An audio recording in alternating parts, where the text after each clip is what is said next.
అందరూ ఎలా ఉన్నారు?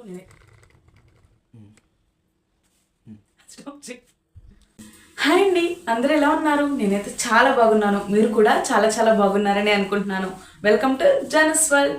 ఈరోజు వ్లాగ్ వచ్చేసి నేను మొన్న పెట్టిన గోల్డ్ వీడియోకి అయితే చాలా మంచి రెస్పాన్స్ అయితే వచ్చింది. దాంట్లో కొన్ని డౌట్స్ కూడా నన్ను అయితే అడిగారనమాట. నేను దాని గురించి కొన్ని పాయింట్స్లో మీకు ఈజీగా అర్థమయ్యేటట్టుగా అయితే నేను చెప్దామనేసి అనుకుంటున్నానండి.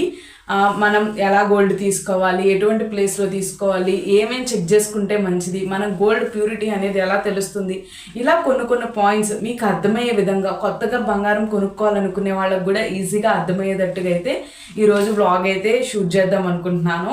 వీడియో అయితే చాలా ఇంట్రెస్టింగ్గా ఉంటుంది. మీకు ఏమన్నా కొంచెం బోరింగ్గా అనిపిస్తే కనుక 1.25x అయితే పెట్టుకోండి. స్పీడ్ అయితే మంచిగా ఎంజాయ్ అయితే చేసేయండి. మంచి ఇన్ఫర్మేషన్ కూడా మీకు అర్థమవుతుందని అనుకుంటున్నాను.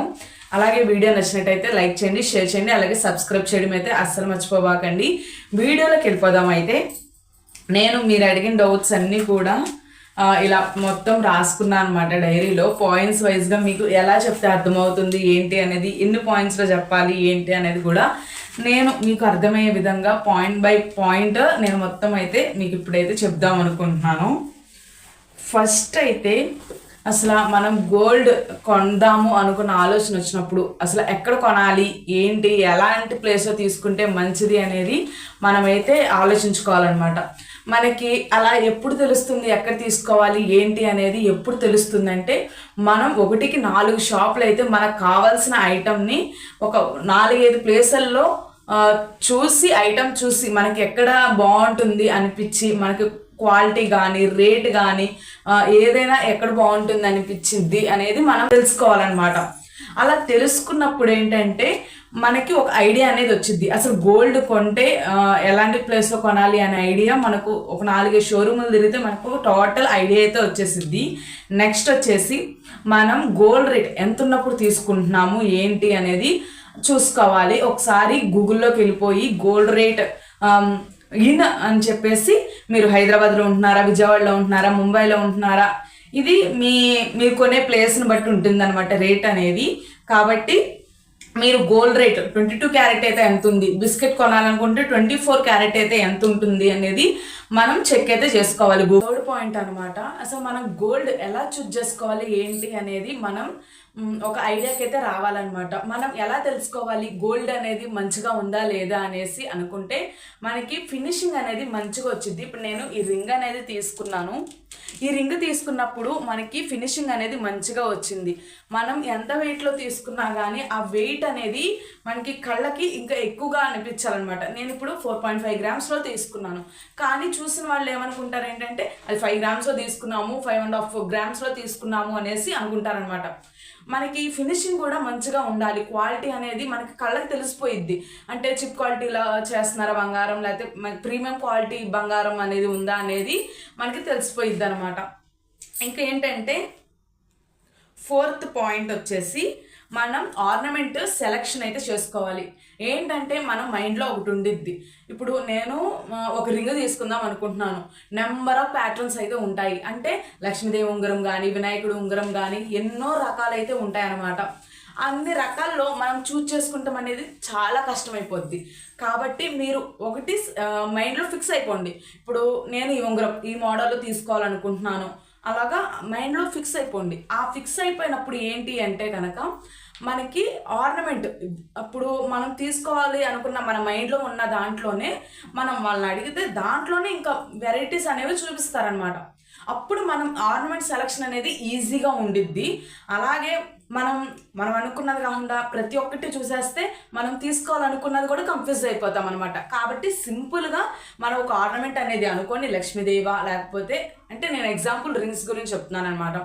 లక్ష్మీదేవ, వినాయకుడా, అసలు మనం ఎలాంటి రింగ్ ఎలాంటి మోడల్లో తీసుకుందాము అనుకునేది మన ఐడియాలో ఉంటే కనుక దాంట్లోనే ఒక 10, 20, 30 అలాగా ఎన్నో రకాల మోడల్స్ అయితే మీకు చూపిస్తారు. దాంట్లో నుంచి మీరు ఈజీగా సెలెక్ట్ అయితే చేసుకోవచ్చు.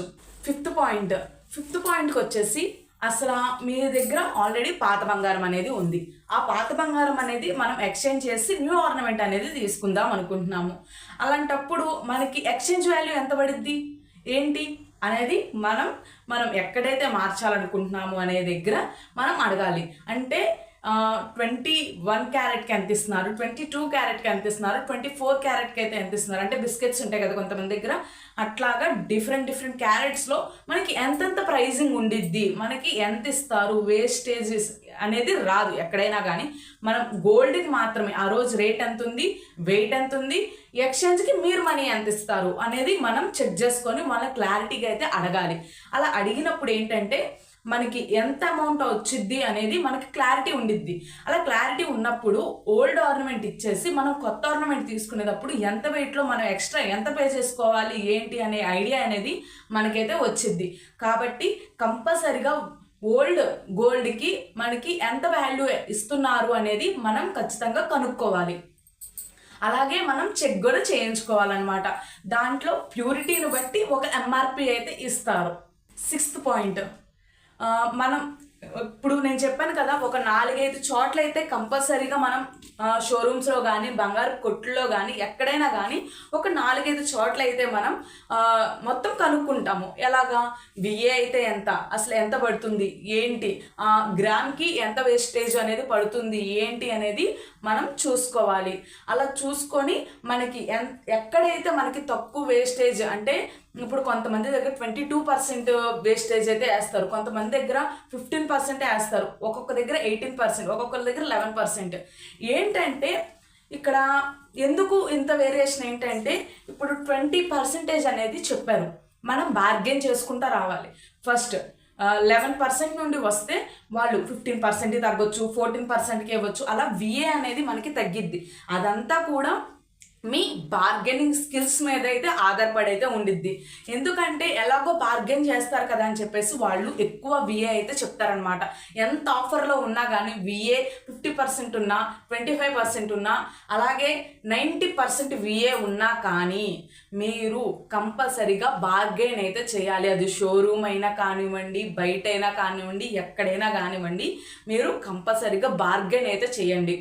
ఇంకా 7th పాయింట్ వచ్చేసి కంపల్సరీగా మనం జిఎస్టీ అనేది పే చేయాలండి. అంటే మన హోల్ బిల్లు మీద మనకి సిజిఎస్టీ, ఎస్జిఎస్టీ అనేవి 2 జిఎస్టీలు అయితే మనం పే చేయాల్సి వచ్చింది అనమాట. అంటే ఆ జిఎస్టీ కూడా మనం తీసుకున్న ఆర్నమెంట్, దాని కాస్ట్, దాని మీద హోల్ బిల్లు మీద మనకి 3% నుండి 3.3% వరకు అయితే మనకి జిఎస్టీ అనేది పే చేయించుకుంటారు. అంటే మనం కంపల్సరీగా ఎలాంటి ఆర్నమెంట్ తీసుకున్నా, ఎక్కడ తీసుకున్నా, ఎలాంటి షాప్లో తీసుకున్నా కూడా మనకి ఈ జిఎస్టీ అనేది 3 to 3.3% వరకు మనకి జిఎస్టీ అనేది పే చేయించుకుంటారన్నమాట. 7th పాయింట్ వచ్చేసి ఇప్పుడు మనకి రింగ్కి అయితే ఒక వేస్టేజ్ పడిద్ది, చైన్కి అయితే ఒక వేస్టేజ్ పడిద్ది, నల్ల పూసలకి అయితే ఒక వేస్టేజ్ పడిద్ది. ఏంటంటే చిన్న ఆర్నమెంట్కి అయితే ఎక్కువ వేస్టేజ్ పడిద్ది. అలాగే చైన్స్, నల్ల పూసలు ఇట్లాంటి అన్నిటికి కూడా వేస్టేజ్ అనేది తక్కువ పడిద్ది. ఒక్కొక్క చోట ఒక్కొక్కలాగా ఉండిద్ది అని చెప్పాను కదండి. కాబట్టి మీరు ఏ ఆర్నమెంట్ తీసుకుంటున్నారు, దానికి వేస్టేజ్ ఎలా పడిద్ది, విఏ ఎంత, దీనికి విఏ ఎంత, అంటే రింగ్కి అయితే ఎంత పడిద్ది, చైన్కి అయితే ఎంత పడిద్ది, లేకపోతే మీరు వేరే ఆర్నమెంట్ చేసుకుంటే ఆ ఆర్నమెంట్కి అయితే ఎంత విఏ పడిద్దని కంపల్సరీగా అడగాలి.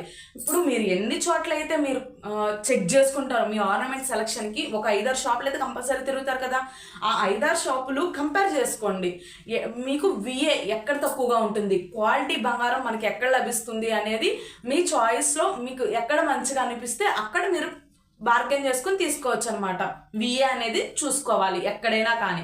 8th పాయింట్ వచ్చేసి, ఇంకా ఇక్కడ వచ్చేసి మనం పాత బంగారం అని చెప్పేసి ఇందాక పాయింట్ మాట్లాడుకున్నాం కదా, మనకి పాత బంగారం క్వాలిటీ ఎలా తెలుస్తుంది ఏంటి అని చెప్పేసి డౌట్ కూడా రావచ్చు. మనకి మన కళ్ళ ముందే ఒక మిషన్లో పెట్టేసి మనకి మన గోల్డ్ మన కళ్ళ ముందు అయితే మనకి కరగబెడతారు. కరగబెట్టినప్పుడు ఏంటంటే అది మళ్ళీ ఒక బిస్కెట్ లాగా మనకి 100 grams అయితే ఇంత బిస్కెట్ అయితే వచ్చిద్ది, 4 grams 5 grams అయితే ఇంత వచ్చిద్ది. అలా మనకి చిన్న ముద్దలాగా కరగబెట్టేసి ఇస్తారనమాట. అక్కడే మళ్ళీ క్వాలిటీ చెకింగ్కి ఎదుర ఇంకో డిపార్ట్మెంట్స్ ఉంటాయి అనమాట. ఇప్పుడు మీరు షోరూమ్లో చూసుకున్నా ఎక్కడ చూసుకున్నా వేరే రూమ్స్ ఉంటాయి, వాళ్ళ దగ్గరే మిషన్స్ అయితే ఉంటాయి అన్నమాట పెద్దగా. ఆ మిషన్స్లో అయితే పెట్టి ఒక 15 to 20 minutes వరకు ఆ మిషన్లో పెట్టి మొత్తం చెక్ చేస్తారు. దాంట్లో కాపర్ ఎక్కువ కలిసిందా, కాడ్మియం ఎక్కువ కలిసిందా, లేకపోతే వేరేది ఉంటాయి కదా మెటల్స్. ఆ మెటల్స్ అనేవి పర్సంటేజ్ ఎక్కడైతే తక్కువగా ఉంటాయో గోల్డ్ పర్సంటేజ్ అనేది ఎక్కువగా ఉండిద్ది. అంటే అన్ని క్యారెట్స్ అనేది ప్యూరిటీ చెకింగ్ అనమాట ఇదంతా కూడా. ఇప్పుడు ఈ మెటల్ క్వాంటిటీ అనేది ఎప్పుడైనా డిక్రీజ్ ఉండాలి. డిక్రీజ్ ఉన్నప్పుడే మనకి గోల్డ్ వాల్యూ అనేది ఇంక్రీజ్ అవుతుంది. కాబట్టి మనం ఎప్పుడైనా ఆ చెకింగ్లో మనం చెక్ చేసుకోవాల్సింది ఏంటంటే ఎంత క్యారెట్ వస్తుందని చెప్పేసి లాస్ట్లో కనిపించింది. మనం ఆ గోల్డ్ బంగారం అసలు కాపర్ ఎక్కువ ఉందా గోల్డ్ ఎక్కువ ఉన్నది అనేది చెక్ చేసి మనకి ఎంఆర్పి అనేది కడతారనమాట. అంటే మనకి మొత్తం చెక్ చేసిన తర్వాత 21 క్యారెట్ ఉందా, 22 క్యారెట్ ఉందా, 20 క్యారెట్ ఉందా, 18 క్యారెట్ ఉందా అనేది మనకి ఆ చెకింగ్లో అయితే మనకి తెలిసిపోయిద్ది. అప్పుడు తెలిసినప్పుడు మనకి ఆ రోజు గోల్డ్ రేట్ ఎంత ఉందో అంత అయితే మనకి పే చేసేస్తారనమాట. 9th పాయింట్ చెప్పాను కదా, మనం బార్గెన్ చెయ్యడం అయితే మర్చిపోకూడదు ఎంతటి వాళ్ళకైనా. ఇప్పుడు మీకు 46,000 47,000 చెప్పారండి, లేకపోతే 54,000 చెప్పారు. బార్గెనింగ్ స్కిల్స్ మీకు ఎంత స్కిల్ ఉంటే అంత స్కిల్ అనమాట. తగ్గించుకొని వాళ్ళు కొంతమంది అయితే తగ్గుతారు, కొంతమంది అయితే ఇదే అమౌంట్ అని చెప్పి వాళ్ళే ఎంతో కొంత మనకి ఒక రౌండ్ ఫిగర్ వేసి మనకైతే ఎంఆర్పి అనేది చెప్తారనమాట. కాబట్టి మనం ఎంత బార్గెన్ చేసుకుంటే దేంట్లోనైనా కానీ మనకి ప్రాఫిట్ అనేది ఎంత బార్గెనింగ్ చేస్తే అంత ప్రాఫిట్ అయితే ఉండిద్ది. లాస్ట్ పాయింట్ వచ్చేసి మనం ఏంటంటే ఒక ఆర్నమెంట్ చూస్తాము, వెయిట్ చేయించుకొని అంతా కన్ఫర్మ్ అయిపోద్ది, బిల్ పే చేసేస్తాము. ఆర్నమెంట్ వెంటనే తీసుకోకుండా వాళ్ళ దగ్గరే మళ్ళీ 1-2 సార్లు వెయిట్ చెక్ చేయించేసుకోండి. వెయిట్ చెక్ చేయించుకుంటే ఏంటి అంటే మనకి ఇష్యూస్ అనేవి రావన్నమాట. అంటే వాళ్ళు తప్పుగా వేసారేమో, లేకపోతే మేము చూసుకోలేదామో, అంటే వేరే చోటకి వెళ్ళి ఇంకోటి అట్లాంటి ఇష్యూస్ ఏమీ రాకుండా ఉండాలి అంటే మనం బిల్ పే చేసిన తర్వాత కూడా మనం 1-2 సార్లు వెయిట్ చెక్ చేయించుకోవాలన్నమాట. మనం ఆర్నమెంట్ సెలెక్ట్ చేసుకున్నదే ఇచ్చారా లేదా అనేది కూడా మనం చూసుకోవాలి. అంటే ఇంటికి వచ్చిన తర్వాత చూసుకున్న ఉపయోగం ఉండదు కదా, చేతులు కాలాక ఆకులు పట్టుకున్న ఉపయోగం ఉండదు కదా. కాబట్టి మనం ఎంత అమౌంట్ పెట్టినప్పుడు దానికోసం అంత ఎఫర్ట్, మన కష్టాన్ని అంతా దాని మీద పెడుతున్నప్పుడు 1-4 సార్లు చూసుకుంటంలో తప్పే లేదండి. కంపల్సరీ మనం ఆర్నమెంట్ తీసుకున్నప్పుడు కంపల్సరీగా 1-4 సార్లు చెక్ చేసుకుంటాం అయితే చాలా మంచిది. మీకు ఇంకేమన్నా డౌట్స్ ఉంటే కనుక చెప్పండి. నిన్న వీడియోలో కొంతమంది క్లారిటీ అయితే రాలేదు. నేను తీసుకున్నది అయితే 4.5 grams అనమాట. 44 రౌండ్ ఫిగర్ అన్నిటితో కలిపి 44K అయితే అయ్యింది నా రింగ్ వచ్చేసి.